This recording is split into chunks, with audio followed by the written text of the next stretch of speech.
Welcome back to another reflection on the Daily Vedantic. Last episode, I did a community question. I've got another one here from Philip C. Philip C. says, and this is on the question of free will and destiny.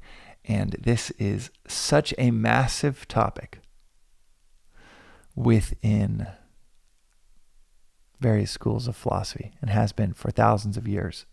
And you will likely be surprised at how succinct and quickly this topic can actually be answered. Here's the question.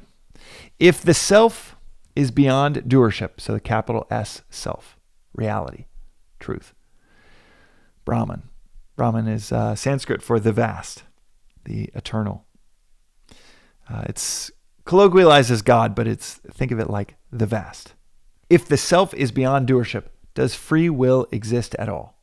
Am I actually choosing my path, or is everything already determined? The question about free will. You have some philosophers that bought ink by the barrel to try to answer this question, and this philosophy answers it quite succinctly by saying, Philip, you are the product of your past and the producer of your future. So on the question of does free will exist? Am I actually choosing my path, or is everything already determined? It's both. There is a predetermination to and a destiny to this very moment. You could not escape it. This moment is the unfolding of cause and effect.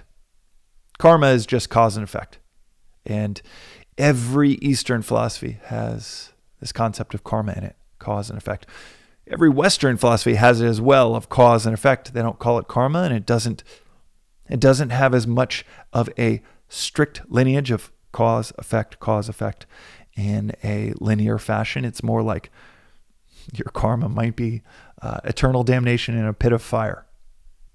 Your cause and effect, what you did might lead to eternal providence in heaven. So you have aspects and sects within Christianity, within Judaism, within Islam that also have cause and effect. They don't refer to it as karma, and it's not nearly as, let's say, nitty-gritty as the Eastern approach to karma, which is that car wreck, that extra $100 that a friend just put in a birthday gift for you. All of that and anything and everything in between is cause and effect from decisions that you made. You get that car wreck and you wonder, why me? Why did this happen? It was predetermined based on the decisions that you made in the past.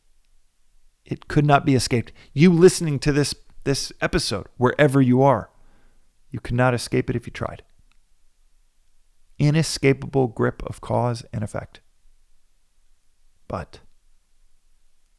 what we do with this moment, the decisions that we can make right now, the decisions that we make in this present moment, completely up to you.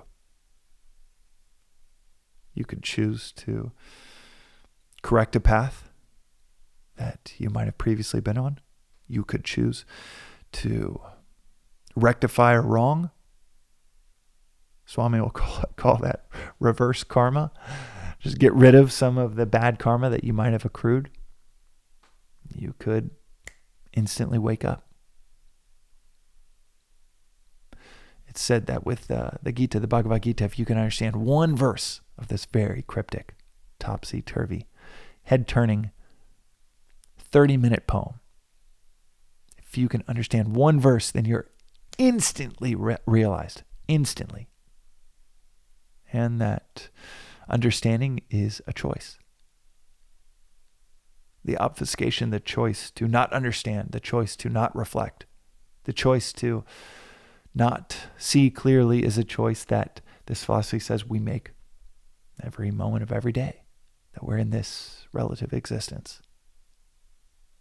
We could choose to wake up, but we choose to be in this illusion, as this philosophy states it so bluntly. We're choosing this, which means we can choose the alternative. You can choose to make an accident, a wreck, a foothold towards the higher, Recognizing, I shouldn't have been texting. I knew it. I shouldn't have been rushing to that. I knew I caused that. It could be a reflection on, I didn't cause that at all. Well, logistically, karmically, this philosophy says you did. But logistically, maybe someone swerves into your lane, totals your car, but your reflection isn't, why did this happen? Your reflection is, thank God I survived. That is a toehold towards the higher. The 3 daily practices of this philosophy are question everything, don't take anything for granted, and study, reflect daily. Those 3 practices, those are a great way to make the most out of any present moment. This one included.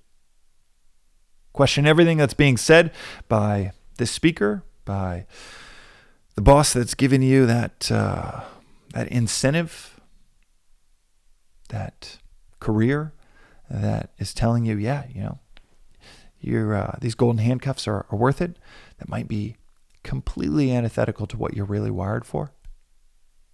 Question the notions of, I love my parents, so I probably should just repeat and say the things that they believe to make them happy. Is that what will make them happy? Is that what's right for you? Is that love if your parents conditionally only love you if you're saying the right things in the right order? Is that love? Question everything. Don't take anything for granted. You survived that car wreck. Maybe even if you're paralyzed from the neck down, you survived. Don't take it for granted. Cancer diagnosis. Maybe it's the best thing that ever happened to you to wake you up. Benjamin Franklin has that famous quote, most men commit suicide by 25. Some just take 50 years to do it. Maybe that cancer diagnosis wakes you up to life and not death. Don't take anything for granted, according to this philosophy. Study, reflect daily. Not just hear the words, but reflect on them.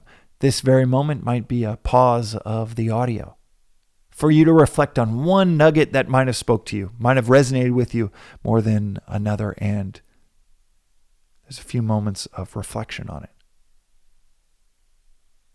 There's a shift,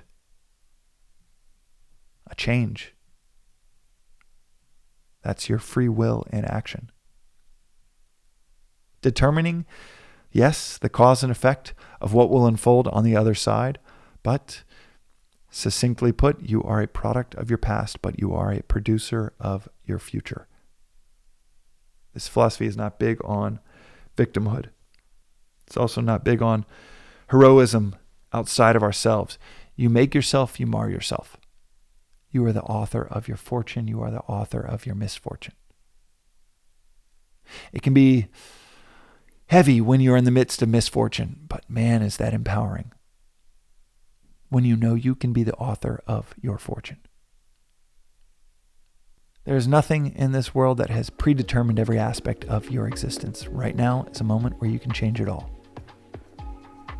But this moment was also inescapable based on the decisions, the choices you made leading up to it.